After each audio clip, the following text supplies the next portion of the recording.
औज़ुबिल्लाहि मिनश्शैतानिर्रजीम बिस्मिल्लाहिर्रहमानिर्रहीम। अज़ीज़ तलबा कराम, उम्मीद है आप ईमान और सेहत की बेहतरीन हालत में होंगे। आज का सबक शुरू करते हैं।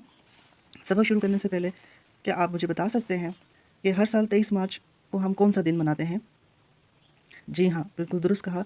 हर साल 23 मार्च को हम जो दिन मनाते हैं उस दिन को हम यौम पाकिस्तान कहते हैं। अज़ीज़ तलबा कराम, 1857 की जंग में अंग्रेज़ों ने मुसलमानों से इक़्तिदार छीनकर बरसग़ीर पाक व हिंद पर अपनी हुकूमत कायम कर ली थी और मुसलमानों को अपना दुश्मन समझते हुए उनको तालीमी, माशी और सियासी मैदान में नुकसान पहुँचाना शुरू कर दिया। ऐसे हालात में सर सैयद अहमद ख़ान ने अलीगढ़ यूनिवर्सिटी के ज़रिए मुसलमानों को तालीमी पस्ती से दूर करने की कोशिश की और मुसलमानों की हामी जमात मुस्लिम लीग का क़याम अमल में लाया। और इल्लामा इकबाल उनने 1930 में खुतबा इलाहाबाद के ज़रिए पाकिस्तान का नक्शा वाज़ेह कर दिया।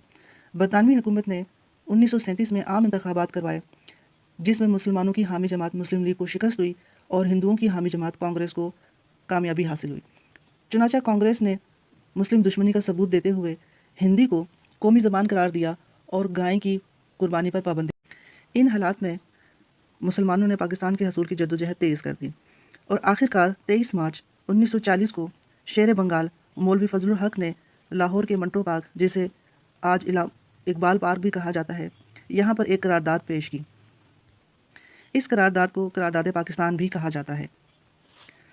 1940 से लेकर 1947 का अरसा मुसलमानों ने एक अलहदा वतन के हसूल के लिए भरपूर जद्दोजहद की। इन 7 सालों में मुसलमानों को बेइंतहा जानी और माली नुकसान उठाना पड़ा, लेकिन आखिरकार 14 अगस्त 1947 को कायद आज़म मोहम्मद अली जिन्ना की क़यादत में मुसलमानों ने अलहदा वतन पाकिस्तान हासिल कर लिया। अस्सलाम वालेकुम।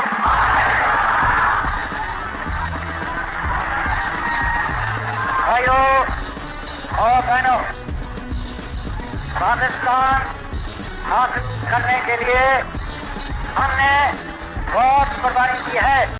आज इकबाल पार्क में मौजूद मीनार पाकिस्तान इस अजीम करारदाद का मुंह बोलता सबूत है। लिहाजा हर साल 23 मार्च को पाकिस्तान में यौम पाकिस्तान की शानदार तकरीबात का एहतमाम किया जाता है। यौम पाकिस्तान के मौके पर आवाम को अपनी मुसल्लह अफवाज की महारत और जदीद हथियारों के बारे में बहुत कुछ जानने को मिलता है। 23 मार्च का दिन हमें अपने बुज़ुर्गों की अजीम कुर्बानियों की याद दिलाता है। अज़ीज़ तलबा कराम, याद रखिए, कोई भी कौम उस वक्त तक नाक़ाबिल तस्ख़ीर होती है जब उसके अवाम और मुसल्लह अफवाज एक दूसरे के शाना बशाना हो। हमें चाहिए कि 23 मार्च 1940 के जज्बे को हमेशा ज़िंदा रखें।